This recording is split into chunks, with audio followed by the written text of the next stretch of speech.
Sustentáveis, vocês sabiam que Natal lidera o ranking no Nordeste como a cidade com o maior número de adultos diagnosticados com depressão?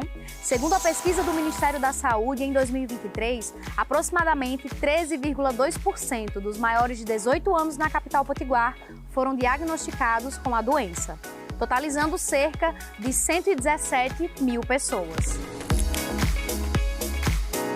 E para que a gente possa entender um pouco mais sobre essa pesquisa, eu estou com a psicóloga do Instituto Santos Dumont, Sara Oliveira. Seja muito bem-vinda ao Interbio. Obrigada, Mica. Sara, a minha primeira dúvida com relação a essa pesquisa é porque, assim, os dados eles são alarmantes. Natal é a cidade do Nordeste que mais tem adultos com depressão. Por que tudo isso? Como é que você analisa? A depressão ela é multifatorial. Então, infelizmente, a gente não consegue estabelecer uma causa e efeito direta, né? A gente sabe que tem vários fatores que se relacionam com isso. É realmente muito assustador quando a gente pensa que Natal nem é a capital mais populosa, né, da nossa região, e ainda assim tem esses dados. E é muito difícil a gente tentar estabelecer uma relação de causa e efeito, né? O que a gente sabe também é que isso significa que mais pessoas, né, estão buscando auxílio dos profissionais de saúde mental e isso, consequentemente, vem com o aumento desses diagnósticos. Mas, de certa forma, essa pesquisa, ela é um alerta e, assim, já que a gente sabe que a gente é a maior capital do Nordeste, cabe a gente entender o porquê de tudo isso também.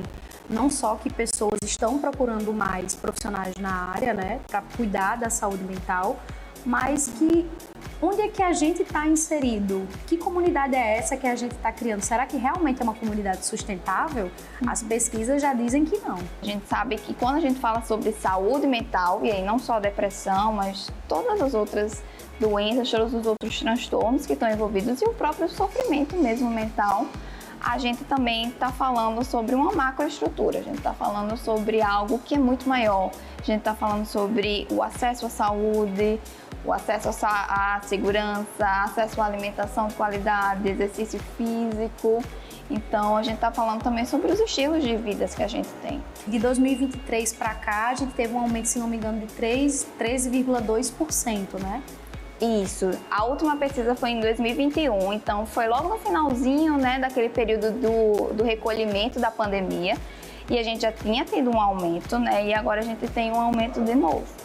A gente tem algumas coisas que a gente pode relacionar com isso, né? Então, a pandemia, ela serviu muito como um espaço mesmo para a gente falar mais abertamente sobre saúde mental. Então, a gente passou por um estresse crônico coletivo.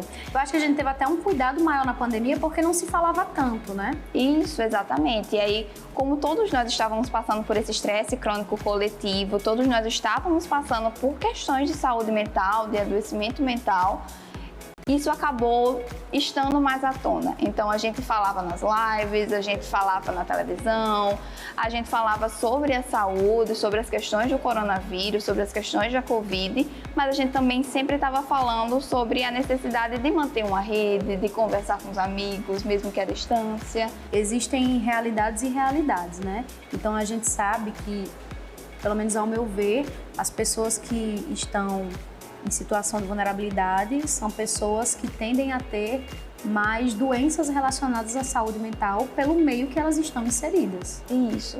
A gente tinha uma estigmatização, a gente ainda tem uma estigmatização muito grande relacionada ao adoecimento mental, né? Que é uma exclusividade das classes mais abastadas, das pessoas que têm mais dinheiro, ou das até mesmo de elites. achar que é frescura. Exatamente. Como você mesma falou, essas populações que estão mais vulneráveis, elas também estão mais vulneráveis quanto ao adoecimento mental.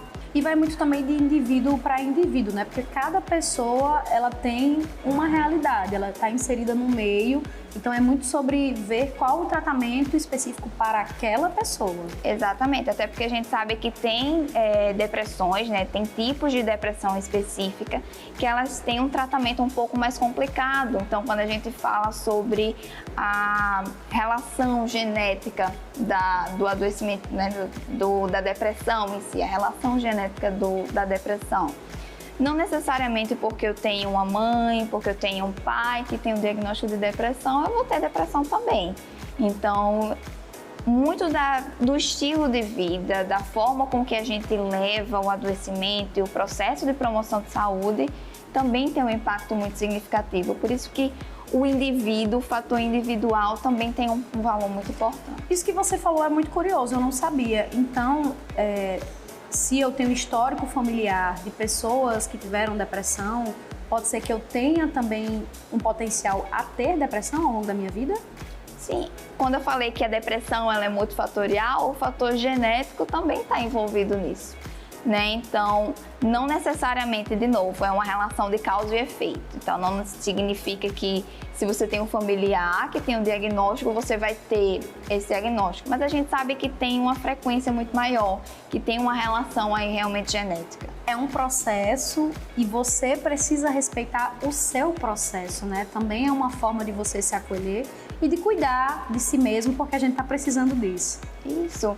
E não só disso, mas também de acolher o adoecimento das outras pessoas que estão ao redor, né? Então, a necessidade também de estabelecer essas redes de apoio, né? De estar ali também pela pessoa que está nesse processo de adoecimento, que está nesse processo de sofrimento mental mesmo, né? Então, construir redes, construir uma comunidade que seja sustentável não só através de práticas de desenvolvimento sustentáveis, mas também sustentável dentro do apoio, dentro do afeto, dentro daquela comunidade.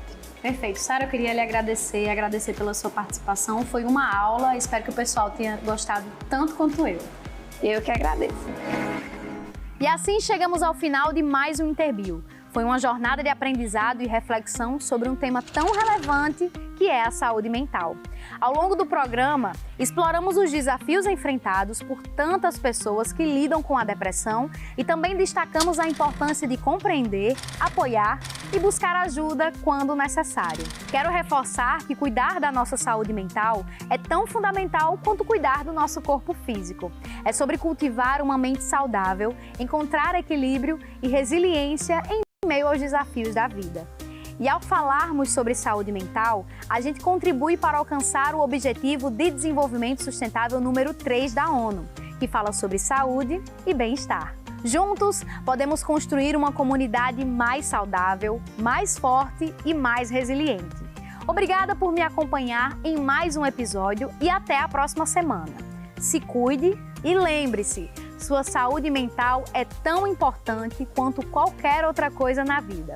A gente se encontra próximo sábado com novas ideias que transformam o mundo. Tchau, tchau!